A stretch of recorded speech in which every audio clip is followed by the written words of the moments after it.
ਪੰਜਾਬ ਦੀਆਂ ਵਿਰਾਸਤੀ ਖੇਡਾਂ ਦੇ ਲੇਖਕ ਸੁਖਦੇਵ ਮਾਦਪੁਰੀ ਨਾਲ ਸੰਖੇਪ ਜਾਣ ਪਛਾਣ ਕਰਾਓ। ਉੱਤਰ ਪੰਜਾਬੀ ਲੋਕ ਸਾਹਿਤ, ਬਾਲ ਸਾਹਿਤ ਅਤੇ ਪੰਜਾਬੀ ਸੱਭਿਆਚਾਰ ਦੇ ਖੇਤਰ ਵਿੱਚ ਸੁਖਦੇਵ ਮਾਦਪੁਰੀ ਦਾ ਵਿਸ਼ੇਸ਼ ਯੋਗਦਾਨ ਹੈ। ਪੰਜਾਬੀ ਲੋਕ ਜੀਵਨ ਦੀ ਰੂਹ ਨੂੰ ਪਛਾਣਨ ਵਾਲੇ ਇਸ ਖੋਜੀ ਸਾਹਿਤਕਾਰ ਨੇ ਪੰਜਾਬੀ ਸੱਭਿਆਚਾਰ ਦੇ ਵਿਭਿੰਨ ਰੂਪਾਂ ਨੂੰ ਸੰਭਾਲਣ ਲਈ ਆਪਣਾ ਸਮੁੱਚਾ ਜੀਵਨ ਅਰਪਣ ਕੀਤਾ। ਉਸ ਨੂੰ ਇਸ ਗੱਲ ਦੀ ਸਮਝ ਸੀ ਕਿ ਲੋਕਾਂ ਦੀ ਬੋਲਬਾਣੀ ਹੀ ਯੁੱਗ ਦੀ ਆਵਾਜ਼ ਹੁੰਦੀ ਹੈ। ਉਸ ਆਵਾਜ਼ ਵਿੱਚ ਲੋਕ ਜੀਵਨ ਦਾ ਸੱਚ, ਸਿਆਣਪ, ਗਿਆਨ, ਜਜ਼ਬੇ, ਉਮੰਗਾਂ, ਸੱਦਰਾਂ, ਹਾਸੇ ਆਦਿ ਘੁਲੇ ਹੁੰਦੇ ਹਨ। ਜੇ ਉਸ ਆਵਾਜ਼ ਨੂੰ ਨਾ ਸਾਂਭਿਆ ਜਾਵੇ ਤਾਂ ਉਸ ਯੁੱਗ ਦੇ ਲੋਕਾਂ ਨਾਲ ਹੀ ਸਭ ਕੁਝ ਚੁੱਪ-ਚੁੱਪੀ ਤੇ ਅਲੋਪ ਹੋ ਜਾਂਦਾ ਹੈ। ਸੁਖਦੇਵ ਮਾਦਪੁਰੀ ਦਾ ਜਨਮ 12 ਜੂਨ 1935 ਈਸਵੀ ਵਿੱਚ ਪਿੰਡ ਮਾਦਪੁਰ, ਤਹਿਸੀਲ ਸਮਰਾਲਾ, ਜ਼ਿਲ੍ਹਾ ਲੁਧਿਆਣਾ ਵਿੱਚ ਹੋਇਆ। ਉਸ ਦੇ ਪਿਤਾ ਦਾ ਨਾਂ ਸੱਸਾ ਦਇਆ ਸਿੰਘ ਤੇ ਮਾਤਾ ਦਾ ਨਾਂ ਸੁਰਜੀਤ ਕੌਰ ਸੀ, ਜੋ ਕਿ ਸਾਧਾਰਨ ਜੱਟ ਸਿੱਖ ਪਰਿਵਾਰ ਨਾਲ ਸੰਬੰਧ ਰੱਖਦੇ ਸਨ। ਮਾਦਪੁਰੀ ਦਾ ਬਚਪਨ ਪੇਂਡੂ ਮਾਹੌਲ ਵਿੱਚ ਬੀਤਿਆ। ਪਿੰਡ ਦੇ ਸਕੂਲ ਵਿੱਚੋਂ ਹੀ ਮੁੱਢਲੀਆਂ 4 ਜਮਾਤਾਂ ਪਾਸ ਕੀਤੀਆਂ। ਆਰ.ਐਸ. ਖਾਲਸਾ ਹਾਈ ਸਕੂਲ ਜਸਪਾਲੋਨ, ਜ਼ਿਲ੍ਹਾ ਲੁਧਿਆਣਾ ਤੋਂ 10ਵੀਂ ਪਾਸ ਕੀਤੀ। ਇਸ ਉਪਰੰਤ ਉਹ ਜੇ.ਬੀ.ਟੀ. ਖਾਲਸਾ ਹਾਈ ਸਕੂਲ ਕੁਰਾਲੀ ਤੋਂ ਪਾਸ ਕਰਕੇ ਪੰਜਾਬ ਸਰਕਾਰ ਦੇ ਸਿੱਖਿਆ ਵਿਭਾਗ ਵਿੱਚ ਅਧਿਆਪਕ ਲੱਗ ਗਿਆ। M.A. ਪੰਜਾਬੀ ਉਸ ਪ੍ਰਾਈਵੇਟ ਤੌਰ ਤੇ ਪਾਸ ਕੀਤੀ। ਪੰਜਾਬ ਸਕੂਲ ਸਿੱਖਿਆ ਬੋਰਡ ਦੇ ਸਹਾਇਕ ਡਾਇਰੈਕਟਰ ਦੇ ਅਹੁਦੇ ਤੋਂ 30 ਜੂਨ 1993 ਈਸਵੀ ਵਿੱਚ ਸੇਵਾ ਮੁਕਤ ਹੋਇਆ। ਮਾਦਪੁਰੀ ਦਾ ਬਚਪਨ ਅਜਿਹੇ ਪੇਂਡੂ ਮਾਹੌਲ ਵਿੱਚ ਗੁਜ਼ਰਿਆ ਕਿ ਉਸ ਨੂੰ ਲੋਕ ਗੀਤਾਂ, ਲੋਕ ਕਹਾਣੀਆਂ, ਬੁਝਾਰਤਾਂ, ਲੋਕ ਖੇਡਾਂ, ਮੇਲਿਆਂ, ਤਿਉਹਾਰਾਂ ਆਦਿ ਨਾਲ ਡੂੰਘਾ ਪਿਆਰ ਹੋ ਗਿਆ। ਵੱਡੇ ਹੋ ਕੇ ਇਸ ਸਭ ਕਾਸੇ ਨੂੰ ਪੰਜਾਬ ਦੇ ਪਿੰਡਾਂ ਦੇ ਬਜ਼ੁਰਗਾਂ, ਇਸਤਰੀਆਂ, ਪੁਰਸ਼ਾਂ ਆਦਿ ਨੂੰ ਮਿਲ ਕੇ ਇਹਨਾਂ ਨੂੰ ਇਕੱਤਰ ਕਰਕੇ ਪੁਸਤਕ ਰੂਪ ਵਿੱਚ ਸੰਭਾਲਣ ਦਾ ਯਤਨ ਕੀਤਾ। ਅਜਿਹਾ ਕਰਦਿਆਂ ਪੰਜਾਬੀ ਲੋਕ ਮਨ ਵਿਚਲੀਆਂ ਭਾਵਨਾਵਾਂ ਨੂੰ ਪਾਠਕਾਂ ਤੱਕ ਪਹੁੰਚਾਇਆ।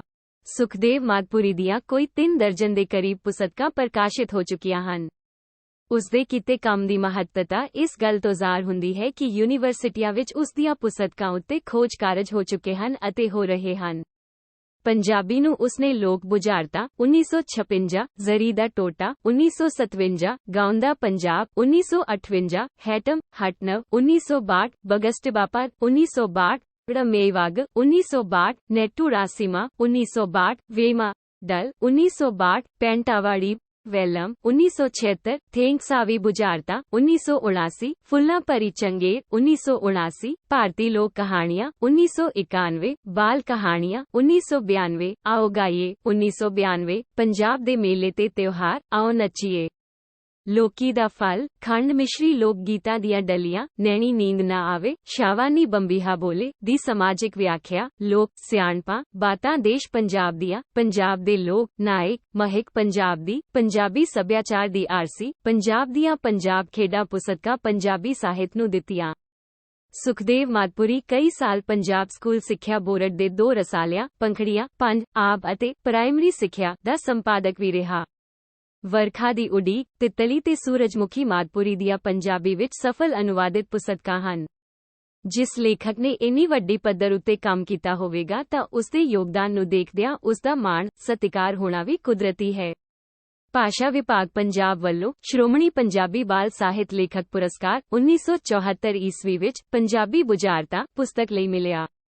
ਸ੍ਰੀ ਗੁਰੂ ਹਰਕ੍ਰਿਸ਼ਨ ਪੁਰਸਕਾਰ 1991 ਈਸਵੀ ਵਿੱਚ ਪੁਸਤਕ ਭਾਰਤੀ ਲੋਕ ਕਹਾਣੀਆਂ ਲਈ ਮਿਲਿਆ। ਪੰਜਾਬੀ ਸੱਥ ਲਾਂਬੜਾ ਵੱਲੋਂ ਸੱਸਾ ਤਰਲੋਚਨ ਸਿੰਘ ਭਾਟੀਆ ਪੁਰਸਕਾਰ ਬਾਲ ਸਾਹਿਤ 1995 ਈਸਵੀ ਵਿੱਚ ਮਿਲਿਆ। ਪਰੋ ਮੋਹਨ ਸਿੰਘ ਮੈਮੋਰੀਅਲ ਫਾਊਂਡੇਸ਼ਨ ਲੁਧਿਆਣਾ ਨੇ ਦਵਿੰਦਰ ਸਤਿਆਰਥੀ ਪੁਰਸਕਾਰ ਅਤੇ ਪੰਜਾਬੀ ਸਾਹਿਤ ਅਕਾਦਮੀ ਲੁਧਿਆਣਾ ਨੇ ਕਰਤਾਰ ਸਿੰਘ ਧਾਲੀਵਾਲ ਪੁਰਸਕਾਰ ਦਿੱਤਾ। ਪ੍ਰਸ਼ਨ 2 ਸੁਖਦੇਵ ਮਾਦਪੁਰੀ ਦੇ ਨਿਬੰਧ ਪੰਜਾਬ ਦੀਆਂ ਵਿਰਾਸਤੀ ਖੇਡਾਂ ਦਾ ਵਿਸ਼ਾ ਦੱਸ ਕੇ ਸਾਰ ਲਿਖੋ। ਉੱਤਰ ਸੁਖਦੇਵ ਮਾਦਪੁਰੀ ਨੇ ਪੰਜਾਬੀ ਲੋਕ ਸਾਹਿਤ, ਬਾਲ ਸਾਹਿਤ ਅਤੇ ਪੰਜਾਬੀ ਸੱਭਿਆਚਾਰ ਦੇ ਖੇਤਰ ਵਿੱਚ ਖੋਜ ਕਰਦਿਆਂ ਇਸ ਦੇ ਵਿਭਿੰਨ ਰੂਪਾਂ ਨੂੰ ਸੰਭਾਲਣ ਦਾ ਵਿਸ਼ੇਸ਼ ਉਦਮ ਕੀਤਾ ਹੈ। ਉਸ ਨੂੰ ਬਚਪਨ ਤੋਂ ਹੀ ਲੋਕ ਗੀਤਾਂ, ਲੋਕ ਕਹਾਣੀਆਂ, ਲੋਕ ਖੇਡਾਂ, ਬੁਝਾਰਤਾਂ, ਮੇਲਿਆਂ ਆਦਿ ਵਿੱਚ ਬਹੁਤ ਦਿਲਚਸਪੀ ਸੀ। ਉਸਨੇ ਇਹਨਾਂ ਵੰਨਗੀਆਂ ਉੱਤੇ ਅਜਿਹਾ ਨਿੱਘਰ ਕੰਮ ਕੀਤਾ ਜਿਸ ਉੱਤੇ ਯੂਨੀਵਰਸਿਟੀਆਂ ਵਿੱਚ ਖੋਜ ਕਾਰਜ ਹੋ ਚੁੱਕੇ ਹਨ। ਉਸਨੇ 30 ਦੇ ਕਰੀਬ ਪੁਸਤਕਾਂ ਪੰਜਾਬੀ ਸਾਹਿਤ ਨੂੰ ਦਿੱਤੀਆਂ। ਪੰਜਾਬ ਸਰਕਾਰ ਵੱਲੋਂ ਤੇ ਹੋਰ ਬਹੁਤ ਸਾਰੀਆਂ ਸੰਸਥਾਵਾਂ ਵੱਲੋਂ ਉਸ ਨੂੰ ਮਾਣ, ਸਨਮਾਨ ਵੀ ਮਿਲੇ ਹਨ। ਹੇਠਾਂ ਅਸੀਂ ਪੰਜਾਬ ਦੀਆਂ ਵਿਰਾਸਤੀ ਖੇਡਾਂ ਨਿਬੰਧ ਦਾ ਵਿਸ਼ਾ ਅਤੇ ਸਾਰ ਉੱਤੇ ਵਿਚਾਰ ਕਰਦੇ ਹਾਂ। ਵਿਸ਼ਾ ਇਸ ਨਿਬੰਧ ਦਾ ਵਿਸ਼ਾ ਖੇਡਾਂ ਦਾ ਮਹੱਤਵ ਦੱਸਦਿਆਂ ਹੋਇਆਂ ਤੇ ਪੰਜਾਬ ਦੀ ਵਿਰਾਸਤੀ ਖੇਡਾਂ ਬਾਰੇ ਜਾਣਕਾਰੀ ਦਿੰਦਿਆਂ ਹੋਇਆਂ ਉਨ੍ਹਾਂ ਦੇ ਖੇਡਣ ਦੇ ਢੰਗ ਤਰੀਕਿਆਂ ਉੱਤੇ ਵਿਚਾਰ ਕਰਨਾ ਹੈ। ਖੇਡਾਂ ਮਨੁੱਖ ਦੇ ਸਰਬਪੱਖੀ ਵਿਕਾਸ ਦਾ ਮਹੱਤਵਪੂਰਨ ਸਾਧਨ ਹਨ। ਇਹ ਮਨੁੱਖ ਦੀ ਸਰੀਰਕ ਕਸਰਤ ਦੇ ਨਾਲ ਮਨੋਰੰਜਨ ਵੀ ਕਰਦੀਆਂ ਹਨ।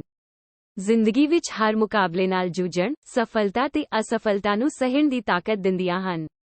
ਇਹ ਕਮਜ਼ੋਰ ਨੂੰ ਤਗੜਾ ਤੇ ਤਗੜੇ ਨੂੰ ਹੋਰ ਸ਼ਕਤੀਸ਼ਾਲੀ ਬਣਾਉਂਦੀਆਂ ਹਨ। ਮਨੋਰੰਜਨ ਦੇ ਅਨੇਕਾਂ ਸਾਧਨ ਹਨ ਪਰ ਉਨ੍ਹਾਂ ਨੂੰ ਵਿਰਾਸਤੀ ਖੇਡਾਂ ਵਿੱਚ ਸ਼ਾਮਲ ਨਹੀਂ ਕੀਤਾ ਜਾ ਸਕਦਾ। ਵਿਰਾਸਤੀ ਖੇਡਾਂ ਉਹ ਹਨ ਜਿਨ੍ਹਾਂ ਨੂੰ ਲੋਕ ਸਮੂਹ ਵੱਲੋਂ ਪ੍ਰਵਾਨਗੀ ਮਿਲੀ ਹੋਵੇ, ਜਿਨ੍ਹਾਂ ਨੂੰ ਸਾਰੇ ਲੋਕ ਰਲ ਕੇ ਖੇਡ ਕੇ ਆਨੰਦ ਮਾਣਦੇ ਹਨ। ਇਹਨਾਂ ਦਾ ਆਧਾਰ ਸੌਖਿਆਂ ਪ੍ਰਾਪਤ ਹੋਣ ਵਾਲੀ ਸਥਾਨਕ ਸਮੱਗਰੀ ਹੈ। ਖੇਡ, ਗੀਤਾਂ, ਕਾਰਜ, ਵਿਧੀ ਅਤੇ ਸਮਾਨ ਤੋਂ ਪਛਾਣੀਆਂ ਜਾਣ ਵਾਲੀਆਂ ਤੇ ਪੁਸ਼ਤ ਦਰ ਪੁਸ਼ਤ ਸੰਚਾਰ ਕਾਰਨ ਇਹਨਾਂ ਨੂੰ ਲੋਕ ਖੇਡਾਂ ਵੀ ਕਿਹਾ ਜਾ ਸਕਦਾ ਹੈ। ਇਹਨਾਂ ਦੇ ਨਿਯਮ ਬਹੁਤੇ ਸਖਤ ਨਹੀਂ ਹੁੰਦੇ, ਸਮਾਂ ਤੇ ਸਥਾਨ ਵੀ ਨਿਸ਼ਚਿਤ ਨਹੀਂ ਹੁੰਦਾ, ਖੇਡ ਸਮੱਗ ਖਰੀਦਣ ਦੀ ਲੋੜ ਨਹੀਂ ਪੈਂਦੀ। ਸਥਾਨਕ ਉਪਲਬਧ ਸਮੱਗਰੀ ਹੀ ਵਰਤੀ ਜਾਂਦੀ ਹੈ।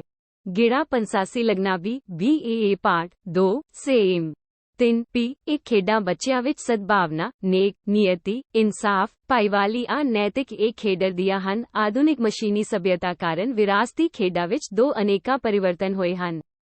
ਇਹਨਾਂ ਨੂੰ ਬਿਨਾਂ ਜਾਤ-ਪਾਤ, ਅਮੀਰ-ਗਰੀਬ, ਉੱਚ-ਨੀਚ ਵਿਤਕਰੇ ਤੋਂ ਖੇਡਿਆ ਜਾਂਦਾ ਹੈ।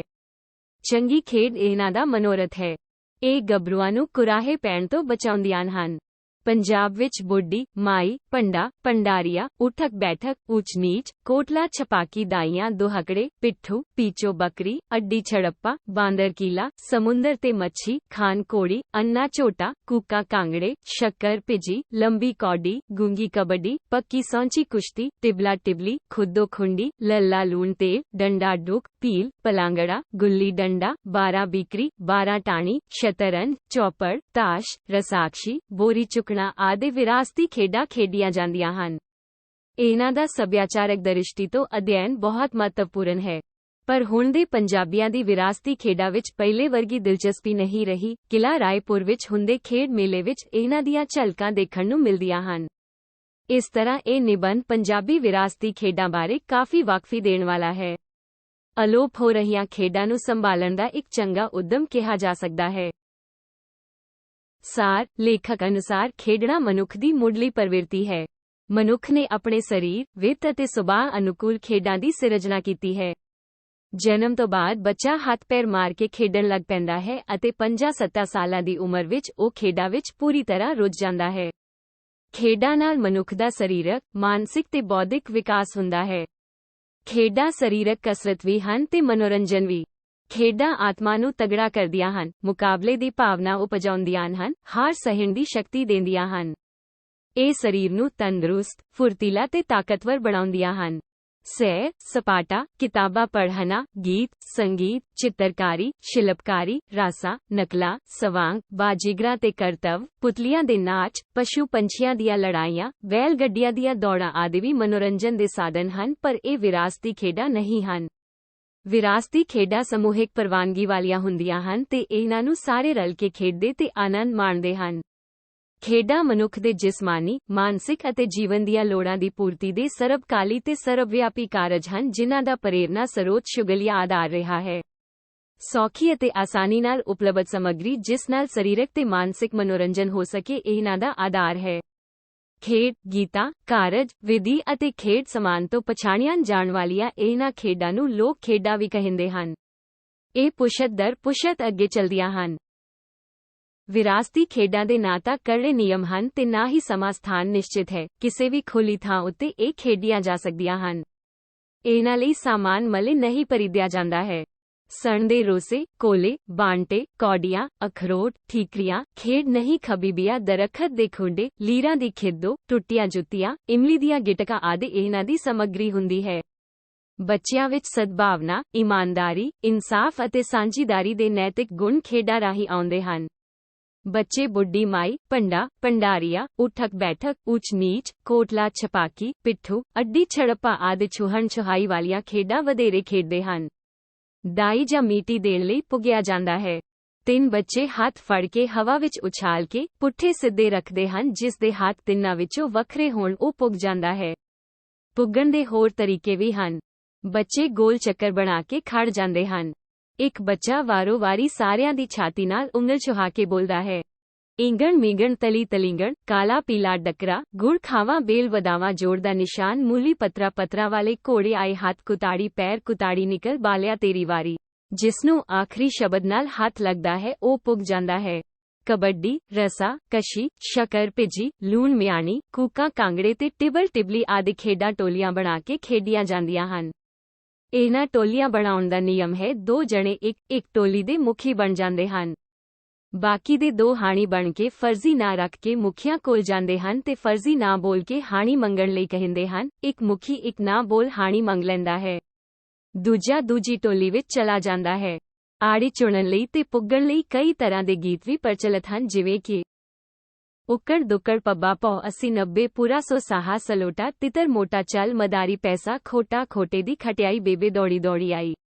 ਖੂਹ ਵਿੱਚ ਪਪੀਤਾ ਕੋਈ ਮੰਗੇ ਰਾਮ ਕੋਈ ਮੰਗੇ ਸੀਤਾ, ਪੁੱਗਣ ਮਗਰੋਂ ਆੜੀਆਂ ਦੀਆਂ ਟੋਲੀਆਂ ਬਣਾ ਕੇ ਖੇਡਿਆ ਜਾਂਦਾ ਹੈ ਕਿ ਰੱਬ ਉਸ ਦੇ ਸਿਰ ਭਾਰ ਚਾੜੇਗਾ। 74 ਵਿਰਾਸਤੀ ਖੇਡਾਂ ਪੰਜਾਬੀ ਸੱਭਿਆਚਾਰ ਦਾ ਅਨਿੱਖੜਵਾਂ ਅੰਗ ਹਨ। ਇਹਨਾਂ ਵਿੱਚੋਂ ਪੰਜਾਬੀ ਦਾ ਸੁਭਾਅ, ਮਰਦਾਨਗੀ, ਰਹਿਣ ਸਹਿਣ, ਖਾਣ ਪੀਣ, ਮੇਲੇ ਮੁਸਾਹਵੇ ਅਤੇ ਨੈਤਿਕ ਕਦਰਾਂ ਦਾ ਸਭ ਮਾਰਨਿਕ ਮਸ਼ੀਨੀ ਸੱਭਿਆਚਾਰ ਦੇ ਵਿਗਸਣ ਨਾਲ ਵਿਰਾਸਤੀ ਖੇਡਾਂ ਵਿੱਚ ਬਹੁਤ ਤਬਦੀਲੀਆਂ ਹੋਈਆਂ ਹਨ। ਵਿਰਾਸਤੀ ਖੇਡਾਂ ਨੂੰ ਪਿੰਡ ਦੇ ਗੱਭਰੂ ਸਾਂਝੇ ਖੁੱਲੇ ਪਿੜ ਵਿੱਚ ਬਿਨਾਂ ਜਾਤ ਪਾਤ, ਊਚ ਨੀਚ ਤੇ ਅਮੀਰੀ ਗਰੀਬੀ ਦੇ ਪਾੜੇ ਤੋਂ ਖੇਡਦੇ ਹਨ। ਪਿੰਡ ਦੇ ਲੋਕ ਰਲ ਕੇ ਪਹਿਲਵਾਨਾਂ, ਬੋਰੀ ਚੁੱਕਣ ਤੇ ਮੁਗਲੀ ਫੇਰਨ ਵਾਲਿਆਂ, ਕਬੱਡੀ ਤੇ ਰਸਾਕਸ਼ੀ ਦੀਆਂ ਟੀਮਾਂ ਨੂੰ ਖੁਰਾਕ ਦਿੰਦੇ ਤਾਂ ਜੋ ਉਹ ਪਿੰਡ ਦਾ ਨਾਂ ਚਮਕਾਉਣ। ਚੰਗੀ ਖੇਡ ਖੇਡਣਾ ਹੀ ਮਨੋਰਥ ਹੁੰਦਾ ਸੀ। ਇਹ ਗੱਭਰੂਆਂ ਨੂੰ ਨਸ਼ਿਆਂ ਤੋਂ ਦੂਰ ਰਹਿਣ ਅਤੇ ਕੁਰਾਹੇ ਪੈਣ ਤੋਂ ਰੋਕਦੀਆਂ ਸਨ। ਪੰਜਾਬ ਵਿੱਚ ਲੰਬੀ ਕੌਡੀ, ਗੂੰਗੀ ਕੌਡੀ ਤੇ ਸੌਂਚੀ ਪੱਕੀ ਰਾਸ਼ਟਰੀ ਖੇਡ ਕਬੱਡੀ ਦੇ 3 ਰੂਪ ਪ੍ਰਚਲਿਤ ਹਨ। ਸੌਂਚੀ ਪੱਕੀ ਮਾਲਵੇ ਦੇ ਮੇਲਿਆਂ ਤੇ ਖੇਡੀ ਜਾਂਦੀ ਸੀ। ਇਹਨਾਂ ਦੇ ਖੇਡਣ ਵਾਲੇ ਖਿਡਾਰੀਆਂ ਦੀ ਗਿਣਤੀ ਨਿਸ਼ਚਿਤ ਨਹੀਂ ਸੀ ਹੁੰਦੀ। ਦਰਸ਼ਕ ਵੱਡੇ ਸਾਰੇ ਚੱਕਰ ਦੇ ਬਾਹਰ ਬੈਠਦੇ। ਅਖਾੜੇ ਦੇ ਵਿਚਕਾਰ ਬਾਂਸ ਦੀ ਡਾਂਗ ਉੱਤੇ ਲਾਲ ਕੱਪੜੇ ਦੀ ਮਾਲੀ ਬੰਨੀ ਜਾਂਦੀ। 2 ਤਗੜੇ ਗੱਭਰੂ ਅਖਾੜੇ ਵਿੱਚ ਆਪਣਾ ਪਾਸਾ ਮਲ ਕੇ ਖਲੋਂਦੇ। ਇੱਕ ਗੱਭਰੂ ਦੂਜੇ ਪਾਸੇ ਜਾਂਦਾ। ਨਿਯਮ ਅਨੁਸਾਰ ਉਸਨੇ ਸਿਰਫ ਛਾਤੀ ਉੱਤੇ ਹੀ ਹੱਥ ਮਾਰਨੇ ਹੁੰਦੇ ਤੇ ਦੂਜੇ ਨੇ ਸਿਰਫ ਗੁੱਟ ਹੀ ਫੜਨਾ ਹੁੰਦਾ ਹੈ। ਜੇ ਜਾਣ ਵਾਲਾ ਗੁੱਟ ਵੀਣੀ ਫੜਨ ਹੀ ਨਾ ਦੇਵੇ ਤਾਂ ਫੜੇ ਜਾਣ ਤੇ ਛੁਡਾ ਕੇ ਆ ਜਾਵੇ, ਜਾਂ ਫਿਰ ਗੁੱਟ ਵੀਣੀ ਫੜਨ ਵਾਲਾ ਉਸਨੂੰ ਰੋਕ ਲਵੇ ਤਾਂ ਉਸਦੀ ਜਿੱਤ ਹੁੰਦੀ। ਉਸਨੂੰ ਰੁਮਾਲੀ ਮਿਲਦੀ ਤੇ ਉਹ ਮੋਢੇ ਤੇ ਰੱਖ ਕੇ ਅਖਾੜੇ ਵਿੱਚ ਗੇੜਾ ਲਾਉਂਦਾ। ਲੋਕ ਸ਼ਾਬਾਸ਼ ਤੇ ਪੈਸੇ ਦਿੰਦੇ। ਕੁਸ਼ਤੀਆਂ ਲਈ ਵੀ ਪਹਿਲਵਾਨਾਂ ਦੀਆਂ ਛਿੰਝਾਂ ਪੈਂਦੀਆਂ ਤੇ ਮੇਲਿਆਂ ਉੱਤੇ ਦੰਗਲ ਹੁੰਦੇ। ਟਿਬਲਾ ਟਿਬਲੀ ਸਮੁੱਚੇ ਪਿੰਡ ਦਾ ਗਿਆਨ ਕਰਵਾਉਣ ਵਾਲੀ ਖੇਡ ਹੈ। ਚਾਨਣੀਆਂ ਰਾਤਾਂ ਵਿੱਚ 8-10 ਮੁੰਡਿਆਂ ਦੀਆਂ 2 ਟੋਲੀਆਂ ਖੇਡਦੀਆਂ। ਇੱਕ ਟੋਲੀ ਦੂਜੇ ਨੂੰ ਕਿਸੇ ਘਰ ਦੇ ਵਿੱਚ ਟਿਬਲੇ, ਮਰਦ ਤੇ ਟਿਬਲੀਆਂ ਜਨਾਨੀਆਂ ਦੀ ਗਿਣਤੀ ਬਾਰੇ ਸਵਾਲ ਪੁੱਛਦੀਆਂ। ਜੇ ਟੋਲੀ ਬੁੱਝ ਲੈਂਦੀ ਤਾਂ ਪੁੱਛਣ ਵਾਲੀ ਟੋਲੀ ਦੀ ਪਿੱਠ ਦੇ ਸਵਾਰ ਹੋ ਕੇ ਉਸ ਘਰ ਤੱਕ ਜਾਂਦੀ। ਸਵਾਲ ਨਾ ਬੁੱਝਣ ਤੇ ਪੁੱਛਣ ਵਾਲੀ ਟੋਲੀ ਦੂਜਿਆਂ ਦੀ ਪਿੱਠ ਤੇ ਸਵਾਰ ਹੁੰਦੀ।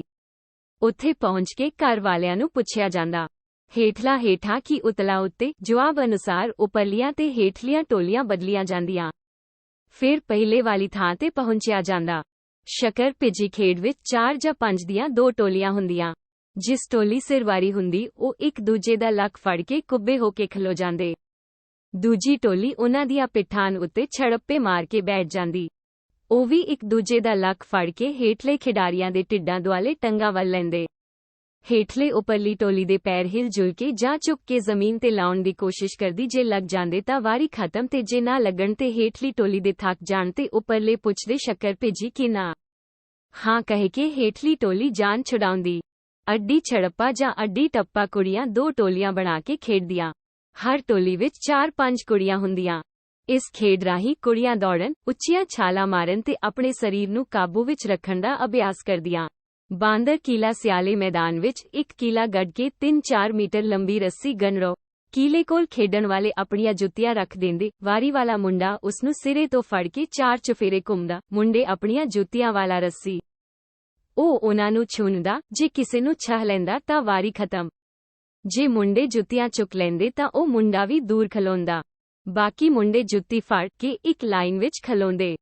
ਉਹ ਮੁੰਡਾ ਕੀਲੇ ਤੋਂ ਥੋੜੀ ਦੂਰ ਚਮਦੀਆਂ ਰੋਟੀਆਂ ਛਿੱਤਰਾਂ ਦੀ ਦਾਲ ਕਹਿ ਕੇ ਕੀਲੇ ਵੱਲ ਨੂੰ ਭੱਜਦਾ। ਬਾਕੀ ਉਸਦੇ ਸਿਰ ਵਿੱਚ ਛਿੱਤਰ ਉਹਨਾਂ ਚਿਰ ਮਾਰਦੇ ਰਹਿੰਦੇ ਜਿੰਨਾ ਚਿਰ ਉਹ ਕੀਲੇ ਕੋਲ ਨਾ ਪਹੁੰਚ ਜਾਂਦਾ। ਇਸ ਖੇਡ ਵਿੱਚ ਖਿਡਾਰੀਆਂ ਦੀ ਗਿਣਤੀ ਨਿਸ਼ਚਿਤ ਨਹੀਂ ਹੁੰਦੀ। 75 ਖਿੱਦੋ ਖੂੰਡੀ ਅਤੇ ਲਲਾ ਲੂਣ ਤੇਲ ਰੌਚਕ ਖੇਡਾਂ ਦੀ ਥਾਂ ਹੁਣ ਹਾਕੀ ਤੇ ਕ੍ਰਿਕਟ ਨੇ ਲੈ ਲਈ ਤਾਰਾ ਚਿੰਨ੍ਹ ਹੈ। ਲਲਾ ਲੂਣ ਤੇਲ ਖੁੱਲੀ ਥਾਂ ਤੇ ਖੇਡੀ ਜਾਂਦੀ, ਖਿਡਾਰੀਆਂ ਦੀ ਗਿਣਤੀ ਨਿਸ਼ਚਿਤ ਨਹੀਂ ਹੁੰਦੀ। ਖਿਡਾਰੀ 3 ਜਾਂ 4 ਮੀਟਰ ਦੀ ਵਿੱਥ ਉੱਤੇ 3 ਜਾਂ 4 ਇੰਚ ਦੇ ਚੌੜੇ ਤੇ ਡੂੰਘੇ ਟੋਏ ਪੁੱਟਦੇ ਤੇ ਉਨ੍ਹਾਂ ਵਿੱਚ ਖੂੰਡੇ ਰੱਖ ਕੇ ਖਲੋਂਦੇ। ਲੀਰਾਂ ਦੀ ਖੁੱਦੋ ਨੂੰ ਇੱਕ ਜਣਾ ਜ਼ੋਰ ਦੀ ਟੱਲਾ ਮਾਰਦਾ, ਦਾਈ ਵਾਲਾ ਖੁੱਦੋ ਫੜ ਕੇ ਨੇੜੇ ਵਾਲੇ ਨੂੰ ਮਾਰਦਾ। ਜੇ ਲੱਗ ਜਾਂਦੀ ਤਾਂ ਦਾਈ ਉਹਦੇ ਸਿਰ ਆ ਜਾਂਦੀ। ਕਈ ਵਾਰ ਖਿਡਾਰੀ ਲੱਲੇ ਛੱਡ ਕੇ ਖੁੱਦੋ ਵੱਲ ਭੱਜਦੇ, ਜੇਕਰ ਦਾਈ ਵਾਲਾ ਲੱਲਾ ਮੱਲ ਲੈਂਦਾ ਤਾਂ ਦਾਈ ਲੱਲੇ ਵਾਲੇ ਸਿਰ ਆ ਜਾਂਦੀ। ਡੰਡਾ ਡੁੱਕ, ਡੰਡ ਪਲਾਂਗੜਾ ਜਾਂ ਪੀਲ ਪਲਾਂਗਣ ਪਿਪਲਾਨ ਬਰੋਟਿਆਂ ਦੇ ਦਰਖਤਾਂ ਉੱਤੇ ਖੇਡੀ ਜਾਂਦੀ। ਦਰਖਤ ਥੱਲੇ ਗੋਲ ਤਾਰਾ ਵਾਇਆ ਜਾਂਦਾ। 1.5-2 ਫੁੱਟ ਦਾ ਡੰਡਾ ਰੱਖਿਆ ਜਾਂਦਾ। ਬਾਕੀ ਸਾਰੇ ਮੁੰਡੇ ਦਰਖਤ ਤੇ ਚੜ ਜਾਂਦੇ। ਇੱਕ ਮੁੰਡਾ ਡੰਡੇ ਨੂੰ ਲੱਤ ਥਲੋਂ ਘੁੰਮਾ ਕੇ ਦੂਰ ਸੁੱਟਦਾ, ਦਾਈ ਵਾਲਾ ਮੁੰਡਾ ਉਸ ਨੂੰ ਚੁੱਕਣ ਜਾਂਦਾ ਤੇ ਉਹ ਮੁੰਡਾ ਦਰਖਤ ਤੇ ਚੜਦਾ। ਉੱਪਰਲੇ ਮੁੰਡੇ ਛਾਲ ਮਾਰ ਡੰਡਾ ਚੁੰਮਣ ਦੀ ਕੋਸ਼ਿਸ਼ ਕਰਦੇ ਤੇ ਉਹ ਛੂਹਣ ਦੀ। ਜੇ ਡੰਡਾ ਕੋਈ ਚੁੰਮ ਲੈਂਦਾ ਤਾਂ ਵਾਰੀ ਦੁਬਾਰਾ, ਜੇ ਉਹ ਛੂਹ ਲੈਂਦਾ ਤਾਂ ਵਾਰੀ ਛੂਹੇ ਜਾਣ ਵਾਲੇ ਸਿਰ। ਗੁੱਲੀ, ਡੰਡਾ, ਨੂਣ ਮਿਆਣੀ, 12 ਟਾਣੀ, ਸ਼ਤਰੰਜ, ਚੌਪੜ, ਤਾਸ਼ ਆਦਿ ਹੋਰ ਬੜੀਆਂ ਪਿਆਰੀਆਂ ਖੇਡਾਂ ਹਨ। ਇਸ ਗੌਰਵਮਈ ਵਿਰਸੇ ਨੂੰ ਲੋਕ ਭੁੱਲਦੇ ਜਾ ਰਹੇ ਹਨ, ਪਰ ਕਿਲ੍ਹਾ ਰਾਏਪੁਰ ਦੀਆਂ ਖੇਡਾਂ ਇਹਨਾਂ ਨੂੰ ਜਿਉਂਦਾ ਰੱਖਣ ਦੀ ਕੋਸ਼ਿਸ਼ ਕਰ ਰਹੀਆਂ ਹਨ। ਵਿਦੇਸ਼ਾਂ ਵਿੱਚ ਵਸਦੇ ਪੰਜਾਬੀ ਵੀ ਜੱਦੀ ਪਿੰਡ ਵਿੱਚ ਆ ਕੇ ਇਹਨਾਂ ਖੇਡਾਂ ਨੂੰ ਬੜਾਵਾ ਦਿੰਦੇ ਹਨ।